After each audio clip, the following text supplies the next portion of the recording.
Alright, so this is Dueling Network. This is a website that I personally like using for dueling people online. There's also Yugioh Pro and Dev Pro, which if you're a newer player, you could check those out. Those are automated. So that's kind of nice for that respect, but I like this because it's more like dueling in real life where you move the cards around. So when you pull it up, there's a few things here. The first option here is the Duel Room. When you click on this, you can. This is how you duel people, obviously. I'll go back to that later because there's a lot of stuff there. Below that is rankings. This is like the top people, which is kind of interesting, but usually it's not super relevant. Below that is my profile. You can change your avatar to different things. And then you unlock more of them as you get more wins. You can also change your card sleeves down here and type up a profile. And then if you want to change your password, I've never done that. Profile viewer, this is how you can look up people. So you just type your friend's name. Say your friend, his username is Bob. You can just type Bob, and there's Bob right there.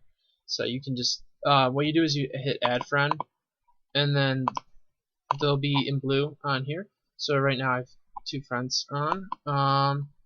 And then you can just delete them. So Bob is no longer my friend. This is, by the way, how you talk to people. So this is Spyro Dragon is my friend Lewis. So I'm just gonna type a message to him.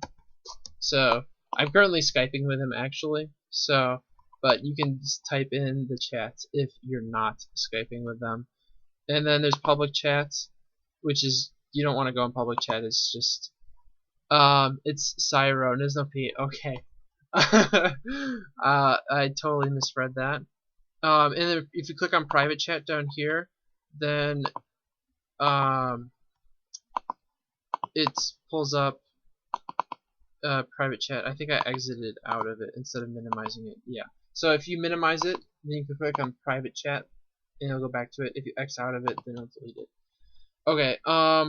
And then deck constructor. This is where you make your deck. So there's a lot of stuff here on this page. If you know the card's name, you can just look it up. So like Apex, if you type that, it'll come up Apex Avian. And then if you want to put the card in your deck, you just drag it over.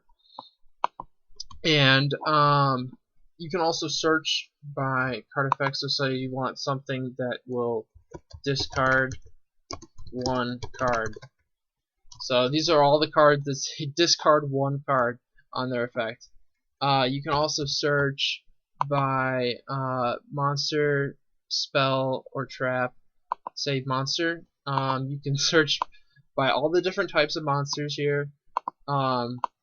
So there's lots of different options. And then you can also search if say you want a level 4 monster. This will pull up all level 4 monsters. If you want between level 1 and 4, you can do that. And you can also do the same thing for attack and defense. And you can also search. There's so many different ways you can search. This is a really good tool for just finding cards.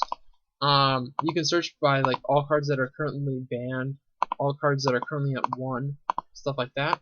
And you can also sort cards alphabetically, which is the default, or newest cards first. So these are mostly cards that are in OCG that we haven't gotten yet. And then if you go over here, so here's your main deck. This is where you put your side deck, and this is where you put your extra deck. And you can clear the deck, which I don't recommend doing. That deletes every card you have in there. You can set as default, which means that when you go over here to the Duel Room, it'll be the deck that pops up first. And then going back to the deck constructor, you can say new deck, enter the name, and then it'll pop up fresh. So let's say test. So it'll be totally blank. And then you can choose to rename the deck. So you can do like test 1. Now the name is test 1. Delete the deck, which just completely deletes the deck. Save it. So if you make any changes, say you add a Hanzo to the deck, you can save.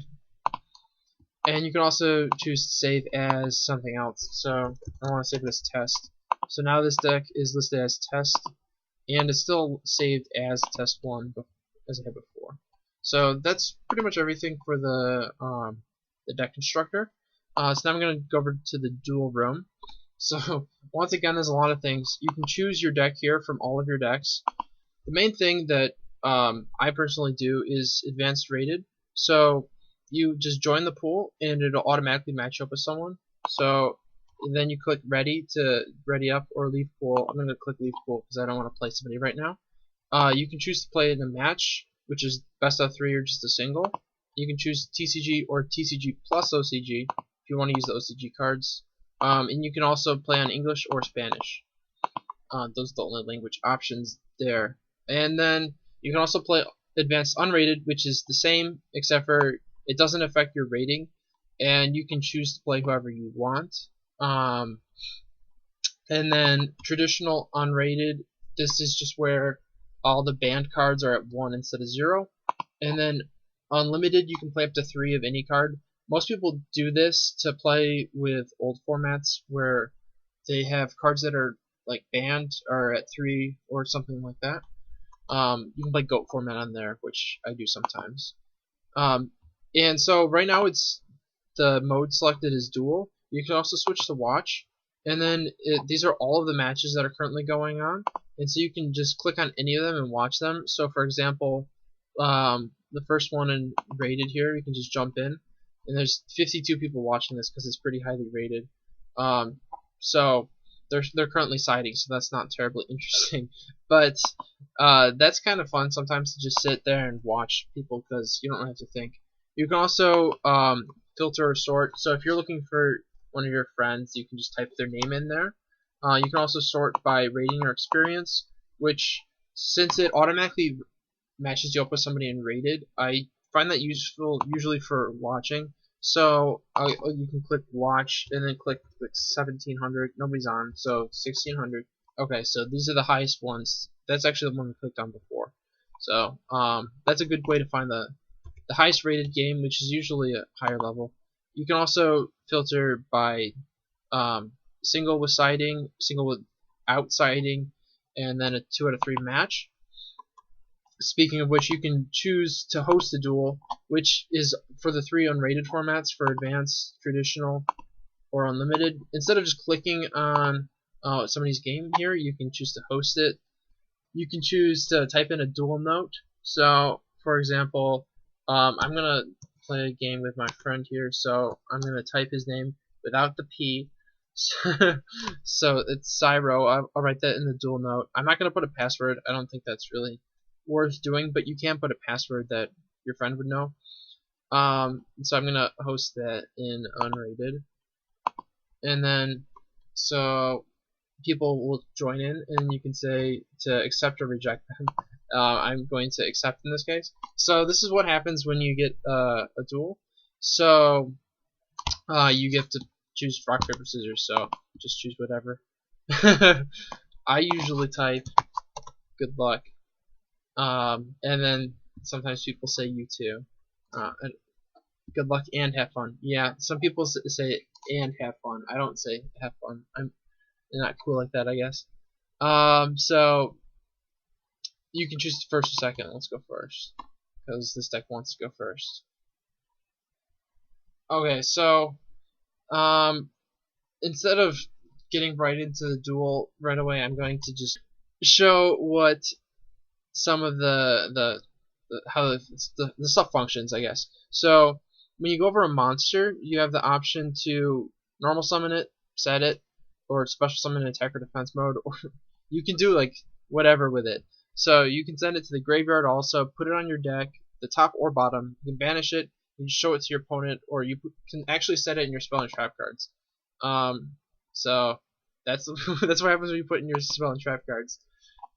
You can also, so this one I would just normal summon it, and then usually when you normal summon a monster, you'll say effect, and sometimes you put a question mark, and then your opponent will say K if it's fine, or if it's not fine, then they'll usually just activate something. So yeah, I'm not actually gonna. Actually, I will. So when you want to add something from your deck to your hand, you can go over your deck here. So you can draw like that. And you can put it back on top of your deck. Because I wasn't supposed to actually draw there. You can just shuffle your deck. And then you can also choose to mill cards. You can banish the top cards face up or face down. You can look at your deck or show your deck to your opponent. So in this case, I'm searching. So I want to look at my deck, and you can find the card you want, and you can move this to your hand, grave, banished, or to your spell and traps. So in this case, I want to put it to my hand. Once a monster's on the field, you have the option to move it anywhere. Basically, you can set it. You can flip it face up, switch any battle positions. You can move it back and forth between spell and traps. There's lots of different stuff you can do. So trap cards you can't activate from your hand because you can't in real life. You have to set them, then activate them. But spell cards you can just activate from your hand, just like in real life. Let's see, anything else interesting that I should point out? So the phases. You can click on the phases, but you can't go back. People don't usually click on the phases except for battle phase, because you have to go to battle phase to attack. You can't go into battle phase on the first turn. As you can see, I guess you can't anymore. But before, this was not highlighted, so you couldn't click on it. You can also, let's see, this is how you add counters. You just drag it. You can summon tokens, and once they're there, you can use them like monsters. You can flip a coin. You can roll dice. And then this is how you do life points. So you type it in, hit enter, and it'll subtract it. And if you want to add back, you switch it to plus, hit enter. When it's your opponent's turn, you click end turn, and then they get to go. It'll automatically draw for them. And then you can uncheck the auto draw box as well. Right. For example, if you use Reckless Greed, you want to uncheck the auto draw box. Yeah. For the 2 turns that you're not allowed to draw for. Yeah, that's definitely helpful. And then, so let's see, if I had multiple monsters, so say I had 2 monsters that were level 4, and I wanted to make an XC monster. I now have the option to overlay, which I didn't before. So you just click overlay. It'll automatically do it if you only have 2 here. If you have 3, it's a little bit different though. So I'll show you what happens when you have 3. Because when it's 2, it's obvious that you're using those 2. So this cursor will pop up, and you just click on the one you want. And then when you want to overlay a monster, you just click like that. And you can also just special summon it. Oh, that's another thing. You can overlay them on top of the monsters that are already in the field. So you can also just special summon them without materials, and then reattach the materials afterwards. That's a little bit more effort, though. Can you go to my turn, Lewis? So, okay. Yeah, because I want to show how the battle phase works. So after the first turn, you can click on battle phase, and then you have the option to attack directly. And then if they have monsters, you can like select their monster. So could you like summon like 2 monsters? 2. Okay. Yeah. So in this case, you can click on either one, and then it'll attack whichever one you click on. So, is there anything else do you think that I've missed? Oh, the commands. Yeah. You can type commands in here. So like if you want to mill 3 cards, you can type mill 3 and it'll do it for you. You can type banish 3 and it'll banish the top 3. You can't use a command to banish face down. You do have to do that manually. Right. I can't think of anything. Just, I mean, proper etiquette when dueling, and regardless of where you're dueling, ask if they have a response whenever you're doing something, unless they obviously can't respond. Right. I think the quote-unquote proper amount of time to wait for them to respond is about 7 seconds. Just kind of get a general feel for, hey, if you don't respond within this time, I'm going to continue assuming that you have no response. Yeah. Oh, I have a duality in hand. I should show how to do that. Yeah.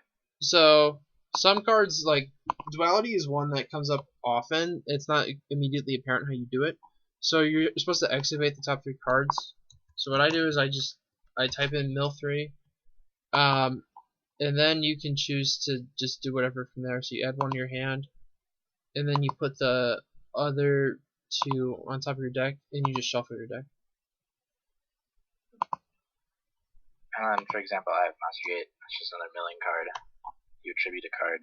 Yeah. And then you kind of do /mill 1, copy and paste that until you hit a monster that you can summon properly. Or you can just keep milling over and over again. Right. I prefer to do the /mill 1. You don't actually need a space. Just copy and paste that until I hit a target. Or don't hit a target.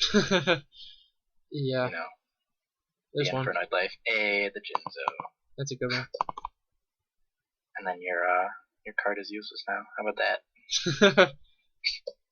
Yeah, I think I might have activated Lose a Turn before, like when you activated it. I don't know.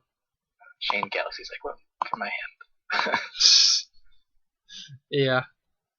You can also like set spells and traps again. I don't know if it's important. If you activate a for field artifacts. spell, it'll automatically go to the field spell zone. And same with pendulums, except you have to pick left or right. Right. Although I'm not sure if it's a huge deal right now. It's not right now. There's nothing yet that says this must be activated from the left.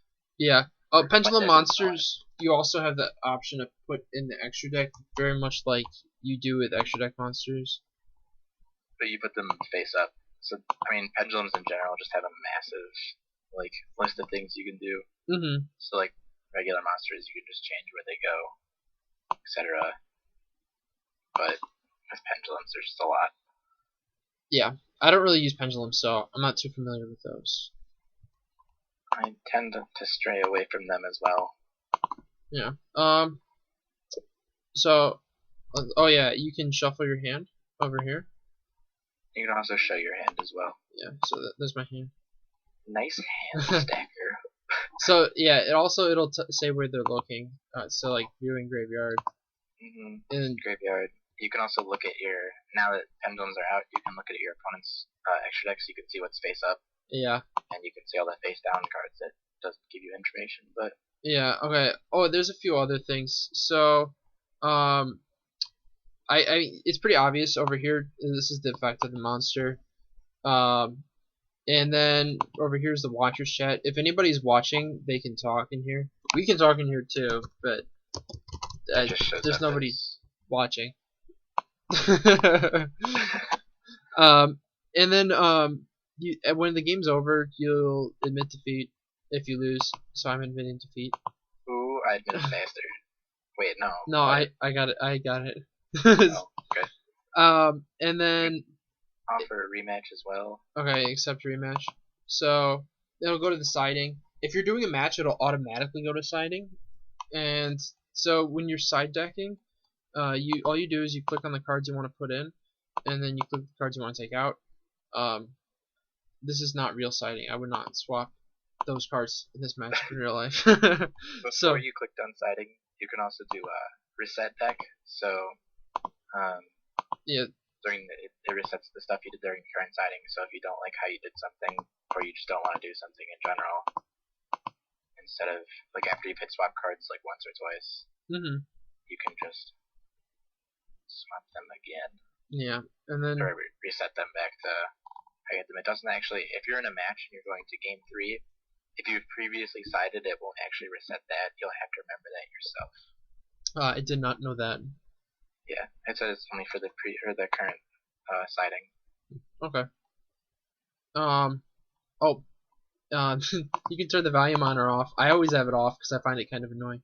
Yeah, it's very strange. There's the screenshot button. Oh yeah, that's kind of useful. So you can take a screenshot. It'll have a little bit of a delay, and then it'll take the picture. And then it's off screen right now, but this you can just copy the URL. And then when you're done siding, you just click done, and it'll take you automatically to the game 2 whenever. Only once both players are done siding though. Yeah. Oh, and if you're doing rated, you can call admin if your opponent is cheating, or if there's a question on the ruling, or if they're AFK. Or if they're stalling, or if they're abusing a bug. I mean, there's a lot of things you can call an admin for, but those are just the general, like, Right. they're not there, they're Yeah. cheating. Anytime or you need to help, basically. Sometimes if it's a ruling question, the admins are kind of slow. Yeah, that's what I was about In my to say. experience, you can just look it up. Right. If it's like, I don't know, MST versus Call of the Haunted, Yeah. you can just, that's the first thing that came to my mind. Yeah. Usually it's faster to just look up rulings on your own and paste it into the chat so your opponent can see it. But sometimes you get opponents that don't want to listen to that. So I'm gonna wait for the admin to tell me what right, you just told me. right. It's kind of frustrating. Sometimes it takes a while because the admins can be slow. You can actually just check. So right now there's 5 admins on the green ones, and then there's gray. Those are the admins. I think that's about it. I think so. Alright, so that was the last video in my How to Play Yu-Gi-Oh series. Hopefully you guys enjoyed watching these videos. And if you did, be sure to check out some other videos.